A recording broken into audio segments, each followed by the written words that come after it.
Baik, saya akan menjelaskan tentang teknologi tepat guna pada bayi dan balita. Ya, sebelum pertemuan ini, saya telah menjelaskan tentang apa yang dimaksud dengan teknologi tepat guna, dan saya rasa kita semua sudah tahu ya apa yang dimaksud dengan teknologi tepat guna. Nah, teknologi itu bukan hanya berbicara mengenai alat saja, namun semua hal ya, ada alat, proses ya. Dalam teknologi tepat guna pada bayi, ada salah satu yang akan digunakan yaitu statometer ya. Ini merupakan alat yang digunakan untuk mengukur tinggi badan. Alat ini adalah sangat sederhana pada desainnya karena hanya ditempelkan saja, nanti ditempelkan di tembok, kemudian bagian atasnya taruh tembok, dan ketika akan digunakan hanya perlu untuk menariknya sampai ke bagian kepala teratas ya, sehingga dapat diketahui tinggi badan orang tersebut. Nah, ya ini kemudian yang berikutnya adalah microtoys ya, ini microtoys namanya seperti yang digambar ini ya. Nah, ini diletakkan saja di lantai ya, ini biasanya untuk mengukur anak ya, diletakkan di lantai, kemudian nanti anaknya diletakkan di atas alat ini, kemudian dihitung ya, diukur bagian atas ini ditarik ke bawah ya, sesuai dengan panjang anak tersebut. Teknologi yang lain yang dikenal pada saat bayi baru lahir yaitu breast pump ya.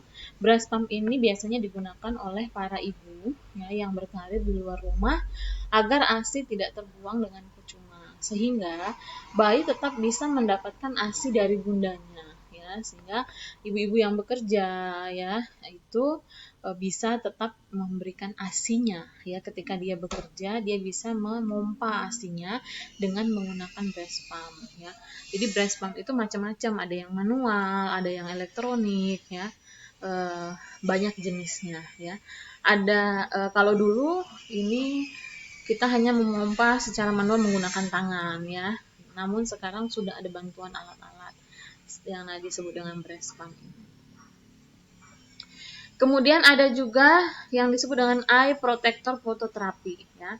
Ini merupakan pelindung bagian mata pada saat dilakukan pemeriksaan dengan menggunakan sinar X-ray ya, atau jenis pemeriksaan lain yang menggunakan media sinar agar tidak mengganggu penglihatan bagi bayi yang akan diperiksa. Jadi ada proteksi untuk mata ya, supaya ketika dilakukan penyinaran mata itu tidak terkena ya sinar. Boleh juga biasanya digunakan juga untuk pada saat menjemur bayi ya di panas matahari sehingga tidak silau dan tidak kena ke mata. Jadi boleh digunakan untuk di bagian mata. Nah, seperti ini contohnya ya. Jadi ini dipakai di bagian mata seperti kacamata ya. Ini bisa digunakan. Kemudian umbilical cord clamp nilon ya. Nah, dulu ketika belum keluar ini kita menggunakan tali ya, seperti benang ya, untuk mengikat tali pusat ya, sehingga agak ribet ya, agak susah ya, kita harus mengikat dulu ya, takut nanti ikatannya kurang kencang atau bahkan terlalu kencang ya.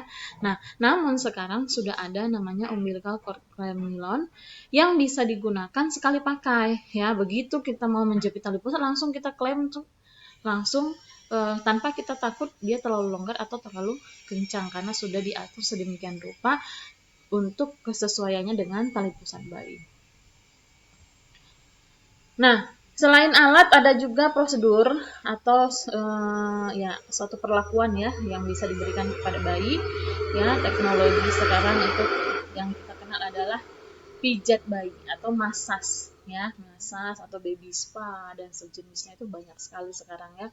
Pijat bayi ini biasanya dilakukan pada bagian tubuh ya untuk melemaskan otot-otot sehingga peredaran darah lancar yang dilakukan pada seluruh permukaan tubuh bayi. Seni pijat adalah terapi sentuhan kulit dengan menggunakan tangan. Jadi kita memijat bayi menggunakan tangan ya.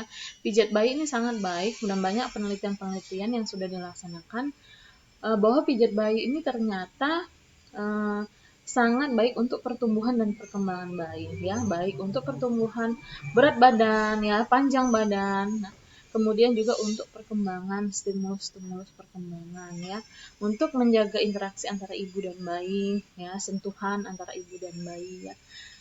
itu sangat bagus dilakukan pijat bayi.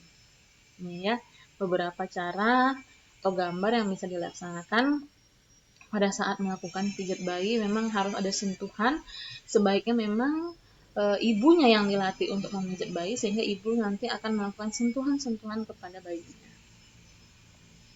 Nah, kemudian yang berikut adalah masih prosedur ya, metode kanguru. Metode kanguru adalah metode perawatan dini dan terus-menerus dengan sentuhan kulit ke kulit antara ibu dan bayi prematur dan BBLR dalam posisi seperti kanguru. Jadi kalau kita lihat kanguru itu mengantongi anaknya ya. Jadi anaknya kanguru itu ada di bagian dada ibunya atau bagian perut ibunya ya.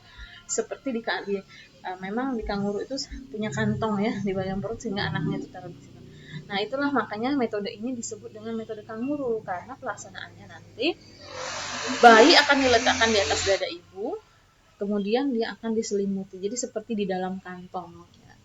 Bersentuhan dengan kulit ibunya, kemudian diselimuti dari luar. Ya. Nah, hal ini sangat baik dilaksanakan kepada bayi yang mengalami prematur dan bayi baru lahir, berat bayi lahir rendah. Ya. Karena dianggap bahwa skin to skin contact ini akan membuat dia seperti masih berada di dalam kandungan ya, dan ini juga menjaga kehangatan bayi ya, sehingga mencegah terjadinya hipotermi ya, asfiksia gitu ya, pada bayi-bayi yang dianggap belum cukup bulan. Nah, kemudian mengganti perawatan bayi baru lahir dalam inkubator dengan ibu bertindak seperti ibu kanguru yang mendekap bayinya dengan tujuan mempertahankan suhu bayi stabil dan optimal. Jadi, dengan metode kanguru nanti ini bisa sebagai pengganti inkubator, terutama ya pada bidan-bidan mungkin yang bekerja di pedalaman ya, yang tidak memiliki inkubator atau inkubatornya terbatas ya, bisa dilakukan dengan metode ini. Nah, seperti ini ya. Jadi seperti kanguru yang mengantongi anaknya ya. Itu gambarnya. Oke. Nah, teknologi hanya alat ya. Namun untuk menjadikan anak-anak bisa saling bekerja sama dan termotivasi, guru adalah yang paling penting. Jadi ingat kembali bahwa teknologi ini hanya alat ya. Semua yang tadi kita bicarakan itu hanya alat ya. Namun tetap untuk tumbuh kembangnya yang optimal itu orang tua adalah yang paling penting dalam memberikan stimulasi ya. Kalau mau memberikan stimulasi kepada anak ya, itu tetap orang tua ataupun orang-orang terdekat yang dapat menstimulus tumbuh kembang anak tersebut.